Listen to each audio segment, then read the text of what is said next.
By the time I was 23, I'd already owned and ran several businesses, and I was in one of those businesses at that time, and a friend of mine called Steve came in, and we were hanging out. He was a guy who started out originally as a customer, a client of mine, and then had become a really good friend. So we're having this really in-depth, unusual conversation about psychology and philosophy and mysticism and all kinds of mythical things. It's a really interesting conversation.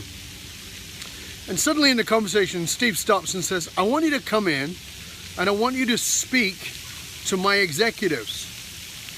And I'm like, you want me to do what? Speak to your executives about what? He says, I don't care.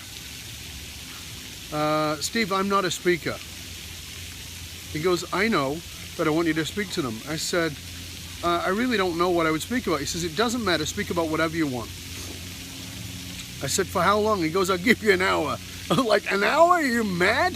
That's way too long. He goes, okay, half an hour, which in those days was insane, but now that's a really sort of short warm-up. So I agreed to this 30 minutes. He said, though, I have one condition. And I said, what's that? Now remember, this is the early 1980s. And he says, the condition is that you come in looking just like this. Now, I should tell you how I looked on that particular day. Back in those days, I had that Louis XIII, Howard Stern kind of hair, long wrinklet curls.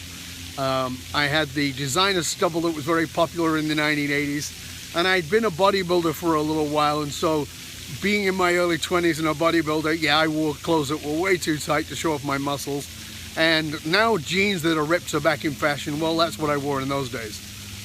And I said, really, you want me to come dressed like this? He goes, yep. He goes, I don't want you to change a thing. Come exactly like that.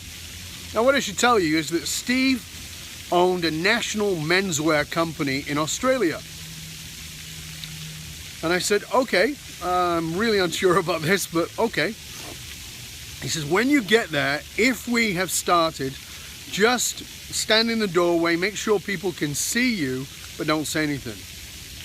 I said, okay. So the day comes, I front up, I put my head in the door, and there's Steve standing at the head of the board table, and all of his executives in their suits and ties, looking like executives from a menswear company, are all there. And you can see that they're kind of looking over at me and giving me that dirty look, you know, like, what are you doing here? You're obviously in the wrong room. But as instructed, I just stood there like Steve had asked me to do. And then he stops and says, I'd like you to welcome our guest speaker. And he welcomes me. I walk up to the podium, and I'll tell you, up until that moment, I had no idea what I was going to talk about.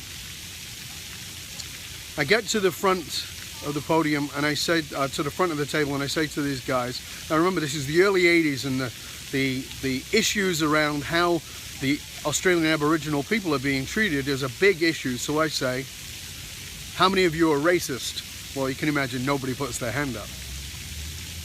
And I said, okay, how many of you judge by appearance? Nobody puts their hand up. And right there, without thinking, I said, you're a bunch of liars. I look over at Steve thinking, oh my God, I've really put my foot in it here.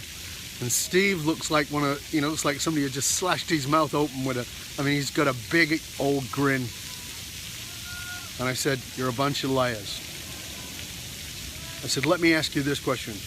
How many of you decided who I was, the value I have, and the value I have to offer based purely on my appearance? When you saw me put my head in the door, how many of you decided that I was in the wrong place and I shouldn't be here? I said, here's what I want you to know. I'm your customer. One of the ways that I know Steve is I love beautiful suits. And I come in to your stores and I have my suits made by your company. But you would have judged me as not being your customer, and you would have written me off. You would have thought I didn't have the money. You would have thought I wouldn't have bought those things. That would have been your mistake, because I'm your customer. Now, I'll tell you that I don't remember anything else I said. I do remember that Steve was delightedly happy. He was a smart guy. He was delightedly happy with what it is that I had said. But here's my point to you. If you'd have asked me, was I ready to speak? The answer would have been no. Was I prepared? Certainly unconsciously. As you know, I work with a lot of next-gen leaders, and one of their greatest concerns is that they're not quite ready to step into that role. And actually, many of the present generation concern themselves whether they have prepared the next gen well enough, in that they've sent them to the right business schools and they give them the right education, but are they really prepared? You see, because next gen leaders, they doubt themselves, and they doubt themselves because somebody's looking over their shoulder. But here's the deal. Maybe you're far more ready than you think you are. But the only way to find out is to actually trust yourself. To step into something that's a little too big for you. To step in with all your courage, even though you're terrified. I tell you, I was so scared that day. Because you've got something already that can only be found when you step into your discomfort. And that will only come by the willingness to trust yourself in spite of the fact that you have doubt. This is Dov Baron, Full Monty Leadership, challenging you to trust yourself that maybe you are ready, even if you don't feel like you're fully prepared. Dov Baron, FullMontyLeadership.com. Stay curious, my friends. Stay curious. Until next time.